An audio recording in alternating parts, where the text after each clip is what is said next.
Hey friends, Mark Holmes here, and as always, thank you guys for watching, commenting, and subscribing to the Joe Boo Sports Report. Without you guys, man, this don't work without you guys. Well, it's the end of another day.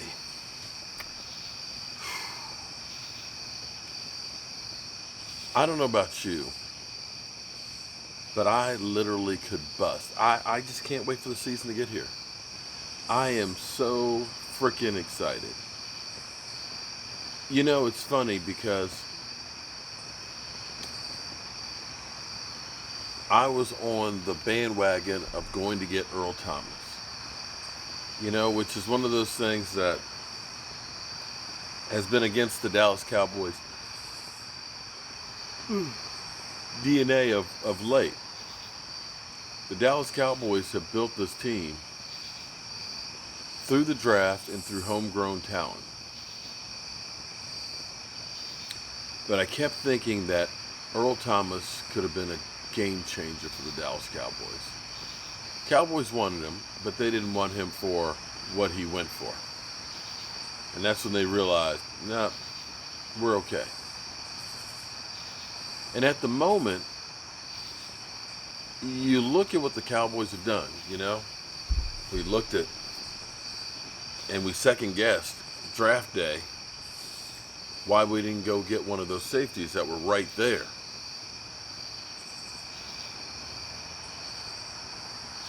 But the amazing thing about the Dallas Cowboys has been finding talent where others missed. David Irving didn't work out for the long haul, but you can't argue with finding that guy for that window of him being here. He was a practice squad guy on Kansas City. If he could have kept his head into the game, who knows what he could have been capable of. But they found that guy. And Will McClay has found more guys that when we got him, it was kind of like, meh, that's not the guy. Let's go get this guy. And Antoine Woods was that guy last year.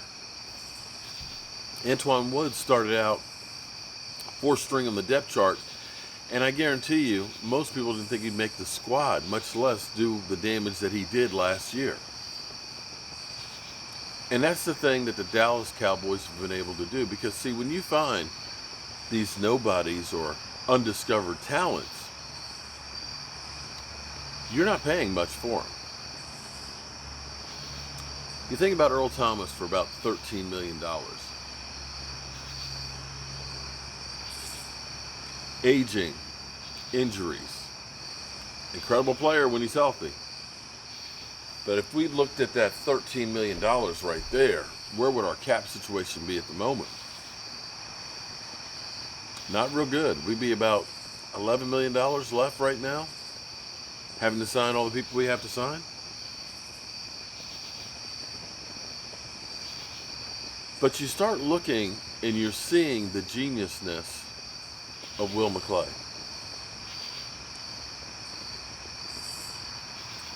Granted, it's still preseason, but you can start to see guys who you look at and say, that guy's going to be a player.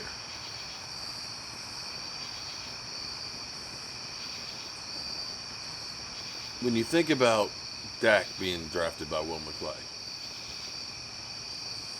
nobody thought he would be where he is right now. Nobody thought. They thought maybe if he can sit behind Tony Romo for a few years, he might be an okay player. Nobody thought he would be second winningest quarterback in the NFL over the last 3 years. You don't know what you don't know. When we signed George Iloka, 6'4", not bad stats. A Chris Richard body-wise type guy that you figure that, Chris Richard will be able to mold this guy and get more out of him than what other people have. And maybe he would supplant Jeff Heath. But Jeff Heath has been resilient, that every time we think he's going to be replaced, he's not. But I think there's a chance that he might be this time by Donovan Wilson. Donovan Wilson, 6th round draft pick, a guy that's costing you peanuts because he is a rookie. seems to be the real deal. He, in fact, has made George Iloka, dare I say, expendable. He's young. He's strong. He's got an attitude, and he looks to be a player. And all of a sudden, you team up with Xavier Woods. And Xavier Woods is, I believe, a future stud for the Dallas Cowboys. And then if you end up having Jeff Heath coming off the bench, where I think Jeff Heath is actually better suited, all of a sudden, our safety situation doesn't look anywhere near what we thought it was going to be when we thought we needed to get Earl Thomas. When we thought we needed to draft a safety in the first round. I'm so excited about this defense. I'm sitting here thinking, and I know it's preseason. I know, I get that. I'm not getting overly excited, and unlike what I was accused of, and let me make something perfectly clear to you guys out there. You know what? Anytime I say something about Carson Wentz, and when I did a video earlier today about the cheesesteak and stuff, it wasn't about disrespecting Carson Wentz. I didn't say Carson Wentz is a bad player. In fact, I said Carson Wentz is actually a very good player. But I said, looking at the parallels of Andrew Luck, where he had chronic injuries over the last 4 years, where he finally said enough is enough. And I pointed out that Carson Wentz has had injuries his first 3 years. You don't know. Nobody knows what the future holds. He may never get injured again in his life. He may get injured the first game. Nobody knows. Lamar Miller didn't think he was going to be tearing his ACL last night, but he did. 49ers linebacker ruptured his Achilles tendons, and their center, I think, broke his ankle. You don't know what you don't know. But I was looking at that parallel there where Andrew Luck became unlucky as far as injuries go through, and you can look through in the last few years of Carson Wentz injury history. It's not about disrespecting, it's about reality. And I'm going to tell you, you call me a liar, you better have some facts to back it up, because I do not lie. I tell the truth. And there's nothing that pisses me off more than somebody accusing me of lying, because I do not lie.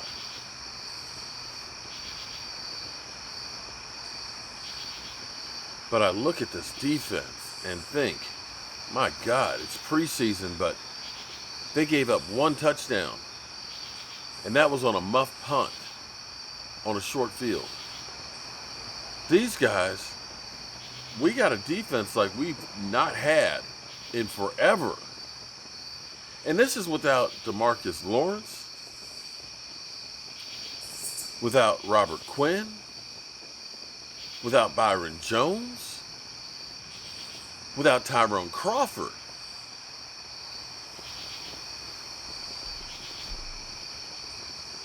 When those guys get healthy and on the field and off suspension, and if Randy Gregory gets reinstated, think about the wave after wave that we'll be able to send at other teams, especially with the age of this group. Tyrone Crawford is the elder statesman there, him and Sean Lee. Other than that,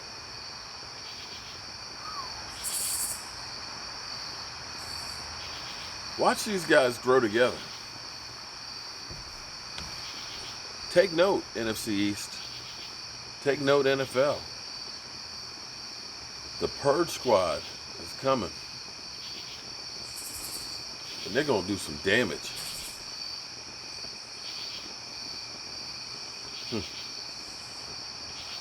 What a day. It's been busy and I'm tired. But I just got finished doing some work on the set, rerunning the wiring. And I think this time, fingers crossed, I've got everything hooked up a lot better than before. And I can't wait till tomorrow night to try it out with you guys on our live stream. We're going to have so much fun this year, guys. Well, I'm tired. I'm going to turn off the lights. I'm going to go take a shower. And I'm going to go climb in the bed. If I can get up off this bench.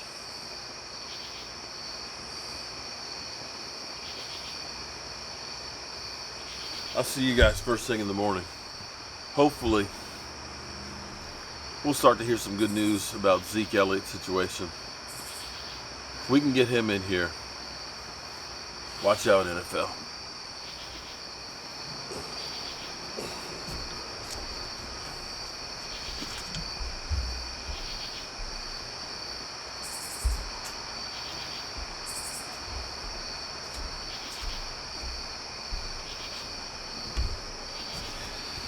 Damn, I'm so tired. I didn't realize the lights weren't on.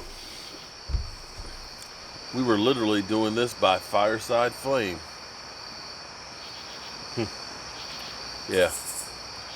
I've been running on all cylinders. It's time to get some rest. I'll see you guys in the morning.